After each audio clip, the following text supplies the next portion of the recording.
L'univers de Yu-Gi-Oh! Est peuplé de duellistes, des individus passionnés et habiles qui s'affrontent dans des combats de cartes intenses. Chacun d'entre eux possède son propre style de jeu, ses stratégies uniques et ses cartes favorites, reflétant leur personnalité et leur détermination. Ces duels ne sont pas seulement des affrontements de cartes, mais aussi des batailles d'esprit et de cœur, où chaque décision peut mener à la victoire ou à la défaite. Dans cette quête de devenir le meilleur, les duellistes se dépassent sans cesse, relevant des défis toujours plus grands et affrontant des adversaires redoutables. Et Yu-Gi-Oh! Regorge de duellistes tous plus talentueux les uns que les autres. C'est ce qu'on va voir. Bien sûr, je compte sur toi pour activer ta carte magie commentaire, pour partager ta meilleure stratégie pour la prochaine vidéo, activer aussi ta carte piège abonnement si ce n'est pas déjà fait, pour rester à jour sur les prochaines vidéos, et n'oubliez pas non plus d'attaquer avec la carte like ou partage, ou même les deux, pour montrer votre soutien indéfectible. Parce que ça compte aussi. Maximilien Pegasus est le créateur du jeu de cartes Duel Monster et possède certaines des meilleures cartes du jeu. De plus, grâce à son œil du Millennium, il peut lire dans l'esprit de ses adversaires et connaître exactement les cartes qu'il possède, faisant de lui un adversaire incroyablement redoutable dans le royaume des duellistes. Yugi ne parvient à le vaincre qu'en échangeant de corps avec le pharaon, perturbant ainsi les capacités de lecture mentale de Pegasus. Cependant, Pegasus ne semble pas aussi habile dans la forme la plus rigide du jeu introduite à partir de Battle City, ce qui le place au plus bas de cette liste des meilleurs duellistes. L'œil du Millennium confère à Pegasus un avantage unique et puissant. Non seulement il peut lire les pensées de ses adversaires, mais il lui permet également de prédire leurs mouvements et de contrer efficacement leurs stratégies. Cela rend ces duels particulièrement difficiles pour quiconque ne connaît pas son secret. Cette capacité, combinée avec son vaste savoir et ses compétences en création de cartes, fait de lui un duelliste exceptionnellement dangereux, mais surtout grâce à l'œil. Malgré sa défaite face à Yugi, il reste l'un des duellistes les plus influents et respectés de la série. Son rôle en tant que créateur des Duel Monsters et ses capacités uniques grâce à l'œil le distinguent. Bien qu'il n'excelle pas dans le format le plus strict des duels, son intelligence stratégique et ses innovations en matière de jeu continuent d'inspirer et de défier les duellistes de toute génération. Raphaël est l'un des rares duellistes à avoir vaincu le pharaon dans un duel, ce qui témoigne de ses compétences exceptionnelles en tant que joueur. Cependant, une des principales raisons de cette victoire est qu'il a poussé le pharaon à jouer le saut d'Orichalque, une carte qui affecte les émotions et conduit souvent à la défaite. Lors de leur revanche, le pharaon a réussi à le vaincre malgré l'activation du saut par Raphaël, qui a donné un important bonus à ses monstres. Cependant, Raphaël a techniquement terminé le duel selon ses propres termes, en choisissant de ranimer ses monstres au prix du jeu, ce qui signifie que ce n'était pas entièrement la victoire du pharaon. Le saut d'Orichalque joue également un rôle crucial dans les stratégies de Raphaël. Cette carte redoutable augmente la puissance d'attaque de tous ses monstres de 500 points et leur confère une indestructibilité contre les effets de cartes. En plus de cela, le saut d'Orichalque absorbe les âmes des duellistes lorsque leurs monstres sont détruits, ajoutant une dimension psychologique intense au duel.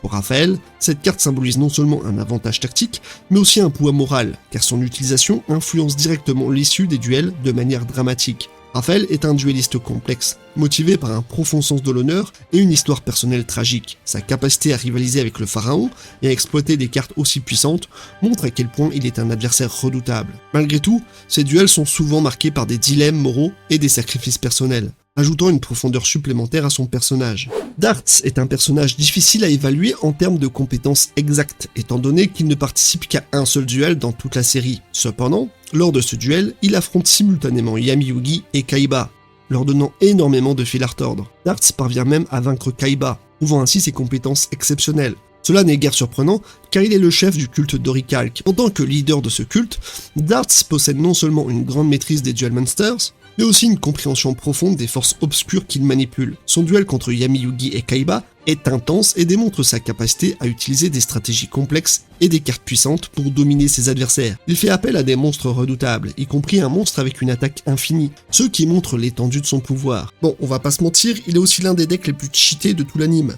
Malgré ses capacités impressionnantes, Dartz échoue finalement à vaincre le pharaon. Cette défaite, même contre un adversaire aussi formidable que Atem, abaisse quelque peu son classement potentiel parmi les meilleurs duellistes. Cependant, le fait qu'il ait pu affronter simultanément deux des duellistes les plus puissants de la série et les mettre en difficulté reste un exploit remarquable. Il est ainsi un adversaire redoutable dont l'unique duel laisse une impression durable. Sa maîtrise des cartes et son utilisation des forces obscures le placent parmi les duellistes les plus mémorables de Yu-Gi-Oh! Arek Ishtar est l'antagoniste sadique de l'arc Battle City, servant de sombre reflet à Yami Yugi. L'une des façons dont il ressemble à Yugi est par son incroyable talent pour le duel, ce qui lui permet d'atteindre la grande finale du tournoi de Battle City, malgré une quasi-défaite contre Joey en demi-finale. Son duel final contre le pharaon est l'un des meilleurs de la série, un match intense et équilibré qui montre parfaitement ses compétences. Marek se distingue par sa stratégie impitoyable et son utilisation des cartes interdites pour semer la terreur et dominer ses adversaires. Sa maîtrise du jeu et sa capacité à manipuler les esprits démontrent une intelligence tactique redoutable. Cependant, une partie de la raison pour laquelle ce duel est si serré est qu'il menace de tuer la part innocente de lui-même s'il perd, ce qui pousse Yugi à se retenir. Le personnage de Marek est complexe, marqué par une dualité interne entre son côté sadique et sa nature innocente. Cette dualité rend ces duels particulièrement captivants, car ils ne sont pas seulement des batailles de cartes, mais aussi des luttes psychologiques profondes. Marek incarne la lutte entre la lumière et l'obscurité, non seulement dans le jeu, mais aussi en lui-même. En fin de compte, Marek est un dueliste exceptionnel dont les compétences et la stratégie le placent parmi les meilleurs de l'univers Yu-Gi-Oh! Son parcours dans le tournoi de Battle City et son duel final contre le pharaon restent des moments emblématiques de la série, illustrant à la fois la profondeur de son talent et la complexité de son caractère. Marek est un adversaire redoutable et un personnage mémorable, dont l'impact sur la série se fait ressentir longtemps après la fin de son arc. Et avant de passer au trio de tête, voici des mentions honorables. Mai Valentine est une dueliste compétente, mais qui est un peu en dessous des autres. Elle utilise principalement un deck basé sur les dames harpies, se concentrant sur des attaques rapides et des boosts d'équipement. Son niveau de duel est élevé, étant une rivale sérieuse pour Yugi et ses amis. Malheureusement, elle perd la plupart du temps.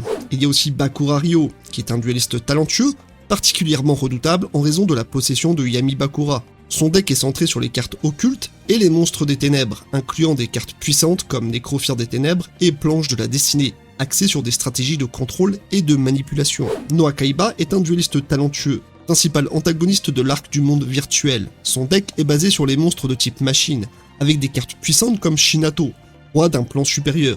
Il utilise des stratégies sophistiquées et une technologie avancée pour dominer ses adversaires. Siegfried von Schreider est un dueliste talentueux et le principal antagoniste de l'arc du grand championnat cassé. Son deck se concentre sur les monstres Valkyrie, utilisant des stratégies basées sur des invocations rapides et des effets de destruction.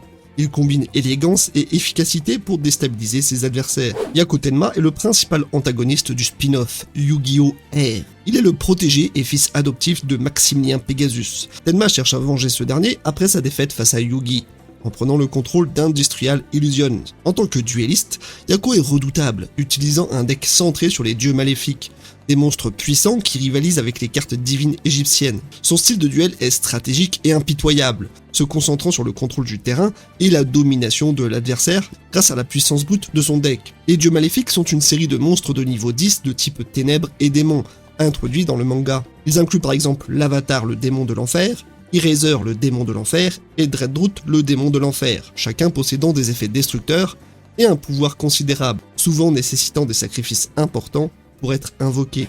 Et maintenant, voici le top 3. Joey Wheeler est souvent sous-estimé en raison de son comportement farfelu et de son style de jeu qui repose sur la chance. Pourtant, au fil de la série, Joey accumule de nombreuses victoires contre des adversaires vraiment impressionnants. Il a même tenu tête au plus grand méchant de Yu-Gi-Oh! Lors des quarts de finale de Battle City, démontrant sa détermination et sa capacité à s'élever au-dessus de ses limites. Il a tout de même résisté à une attaque lance-flamme du dragon ailé de Ra et a bien fait flipper Marek, qui était à un cheveu de perdre sans le contre-coup de l'attaque. La croissance de Joey au cours de la série est remarquable. Il passe de débutant à un duelliste respecté, au point que Pegasus le nomme 3e meilleur duelliste au monde dans Yu-Gi-Oh! GX. Bien que ce ne soit pas montré explicitement, il est sous-entendu que Joey pourrait avoir battu Yugi dans un duel hors écran après la conclusion de l'arc Battle City, ce qui témoigne de ses compétences croissantes et de sa capacité à rivaliser avec les meilleurs. Joey se distingue par son cœur et sa détermination, jamais effrayé par des adversaires apparemment insurmontables.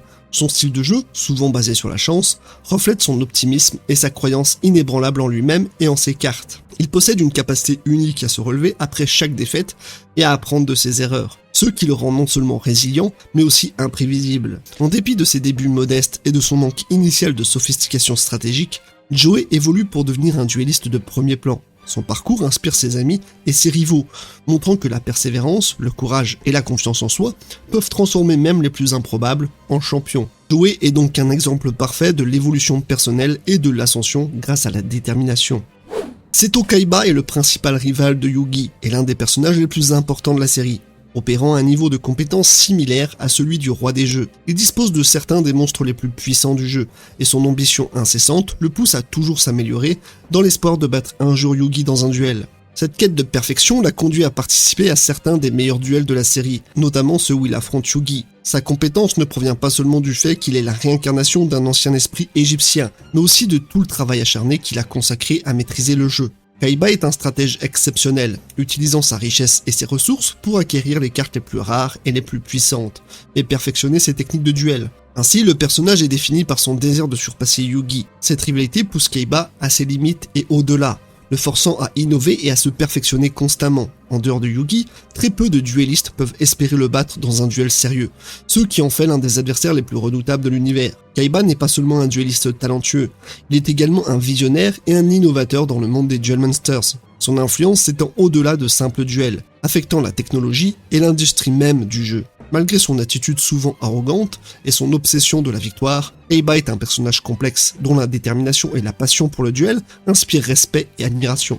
Atem, l'esprit du pharaon qui possède le puzzle du Millennium de Yugi, est sans doute l'un des duellistes les plus redoutables de la série. Sa maîtrise du Duel Monster est incroyable, ayant vaincu presque tous les duellistes qu'il a affrontés. Et ce que ce soit avec des decks qui varient considérablement tout le long de la série, ou en ayant le dieu égyptien le moins puissant et le moins évident à prendre en main. Son seul échec véritable a été face à Raphaël, une défaite due à ses propres tendances obscures, plutôt qu'à un manque de compétences.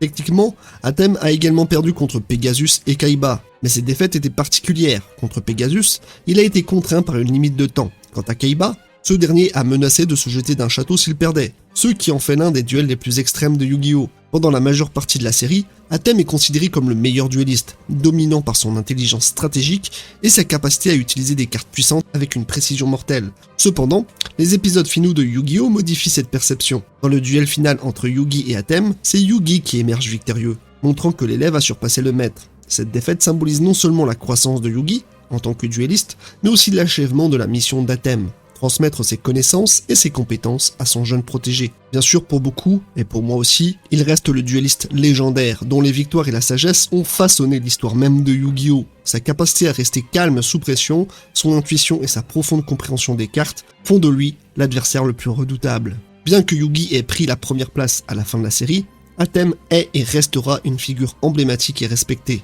Yugi Muto, le protagoniste emblématique de Yu-Gi-Oh! Est souvent considéré comme le meilleur duelliste pour plusieurs raisons essentielles. D'abord, même si Atem, l'esprit d'un ancien pharaon, a souvent guidé Yugi lors des duels, c'est finalement la croissance et les compétences de Yugi qui brillent le plus. Le moment décisif qui démontre la suprématie de Yugi en tant que duelliste est le duel final contre Atem. Ce duel est non seulement le point culminant de l'anime, mais il symbolise également le chemin parcouru par Yugi.